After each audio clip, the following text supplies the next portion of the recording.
Congresswoman, thanks so much for being with us. Thank you very much for having me. I appreciate it very much. Are you in favor of this, a 9/11 style commission to investigate what happened at the Capitol? I actually, when Congressman Ronnie Davis brought it up over 3 weeks ago, very soon after it happened, I was very supportive of it. I want to get down to the bottom. I want to find out what happened that day. I know there's a lot of rumors. There's a lot of innuendo about what happened. I'm interested, and very similar to the way that I spoke about a lot of the violence and violent protests and mob action that you saw across the country over this summer. I want to get down to making sure that people who feel like they can create violence and take the voice of tens of thousands of people who came to D.C. to have a productive protest. I want to get down to the bottom of it and find out what happened. So, Ronnie Davis had put this bill. I'm a co-sponsor of that, but that was over 3 weeks ago. So I'm glad that that Speaker Pelosi is finally getting on board. Former FBI Director Louis Freeh criticized the 9/11 Commission for ignoring key evidence. He said that resulted in false statements being made in the final report. And again, you look back at that, there was also concern from Karl Rove about the political implications for George Bush's reelection campaign from the 9/11 report. And, maybe the best thing to do would be to get this out of Congress's hands. And if there is a way, I think everybody wants to get to the bottom of it. And what you said is so important. We cannot infringe on the rights of law-abiding citizens just because some people decided they had a right to break into the Capitol. The question is Congress really the best body to get get that kind of information out to the public? And that's a great question. I've been here, all of a month right now. And, I was not here during the 9/11 Commission. And we should all want to find out what happened. Right. There shouldn't be political at all. There should be no partisanship in this at all. This should be investigated by law enforcement to find out where the weaknesses happened, why they happened, and how to be able to prevent them from happening in the future. Yeah. But, I think one of the worst things that happened that day, obviously, the loss of life, yeah. The images that we all saw unraveling on January 6th were horrific. Right, and we think about the day today, especially when we see the ceremony for Officer Sitnik at the Capitol today. And I think it's an important point you bring up here. You have not been in Congress very long. You bring an optimism with you that is needed in Washington, D.C. I am admittedly a little cynical of what goes on up there sometimes, but I appreciate your perspective and your fresh eyes that you're bringing to this, because that is what we need in Washington, and that's why we advocate for turnover. There should be, I don't advocate for term limits, but that's what elections are for, right? To get new voices in there and new opinions and eyes to look at these problems. Now, there also are calls for stepped up security measures for representatives traveling to and from Washington. And I've been asking you guys in Congress, do you personally, Congresswoman Van Duyne, feel in danger of your life? I don't. I've been an elected official now at the local level. I was mayor of one of the top 100 largest cities in the country. I've had death threats. I hate to say that's part of being in this position, but it is. It shouldn't be. But the overreaction that I have seen in D.C., the nearly 30,000 National Guard troops that were here to protect 1,000, and the measures that they're putting on the people's house, these fences that they're building, these armed guards, that are meant for nothing more than intimidation. It's scary. And you think about the blocks and blocks of cities over the summer that were taken over, where private businesses were looted, people lost their lives, police officers were targeted. Where was this response over the summer? You come here now and it looks like a third world war zone.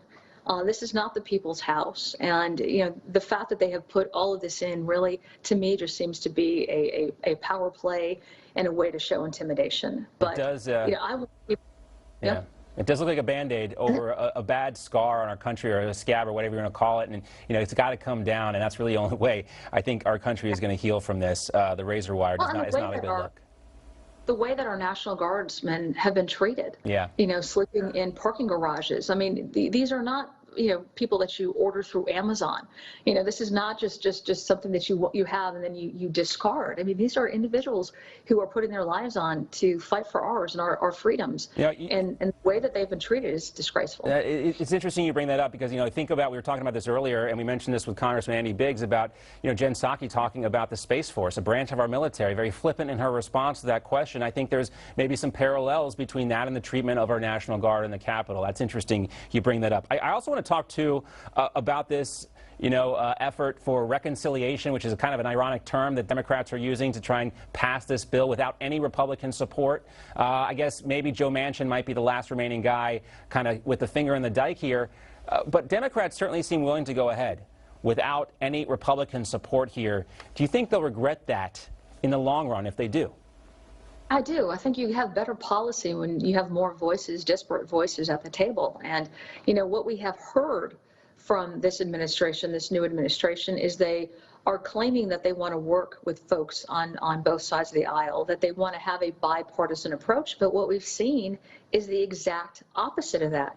10 senators, Republican senators, went and they met with the president and they walked down, their issues, their concerns with the new COVID aid bill that's coming up. They didn't change a single cent. They changed nothing about it. So merely listening, but actually compromising and showing action is where you're going to actually show that you really want to unify this country and you are interested in listening to a number of different voices. We all have different constituencies that we represent, but at the end of the day, we need to make sure that those representatives are at the table when these massive bills are being discussed and are being created. And by only having one side of the aisle debate them and then go through a whole process of how we can get them passed without any kind of input, I think it's dangerous for the country moving forward. I think it sets a horrible precedent. And for those of us that have been fortunate enough to not lose our jobs during the pandemic, I think it's a perfectly common sense thing to say is, we don't all need these checks. But this is, this seems to be what Democrats want. They want to get checks out to everybody, regardless of your income. It really seems like a fool's errand. It does. I mean, our response needs to be targeted to those people who need it the most. Folks, working families, small businesses that have their businesses have been closed through no fault of their own. Those are the people that we need to help with this. It needs to be temporary and it needs to be timely. How many months have we lost because of politics already? And it just seems like they have no interest in helping those people that need it. This is more about showing a strong, again, another intimidating standard. We don't need your vote. We're going to figure out a way to be able to do it without any of your input. And I don't think that's what the majority of Americans want. They want to know that their congressional members, their representatives, can work together and they can compromise. And we just haven't seen it. We have not seen it at all in the first few weeks of this presidency. No, they always talk about the first 100 days being so important for a new presidency, and they're wasting their time and Joe Biden's political capital right now in this impeachment. I just want to have one question for you real quick as we wrap up here. The president's legal team is using the First Amendment as their defense here, but I think in many ways for this impeachment trial, because the president's words and everyone else's words are being parsed as well, the First Amendment in many ways is also on trial during this impeachment. We have seen the First Amendment being on trial, really, over the last several years with social media, the effects that big tech have had, crushing our voices at university campuses, within schools, businesses. This whole cancel culture is horrible. The impeachment this political theater has gone on for 4 years, and we are seeing it. There's a new administration. You have now the House, the Senate, and the presidency, and yet for the first 2 out of the first 3 weeks, we have seen weeks of votes canceled because they don't want to have debates on the floor. They don't want to discuss policies. All we are focused on, it seems, from the Democrat perspective, is political theater.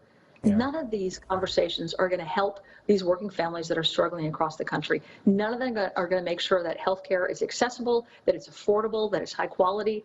This is just more and more of the same, and I hope we can get over it. I'm looking forward to working with other people across the aisle, but on the issues that I've heard last year from my constituents that they want us to work on. And none of that seems to be a priority right now. No, it doesn't. A lot of schoolyard drama up there in Washington, D.C., but the American people really want you guys to get back to work and do the work that they need you to do and get this pandemic behind us. Congressman Nancy Van Duyne, thank you so much for being with us today. Great to see you as always. We appreciate it. You too. Take care. Thank you. All right. Congresswoman Alexandria Ocasio-Cortez.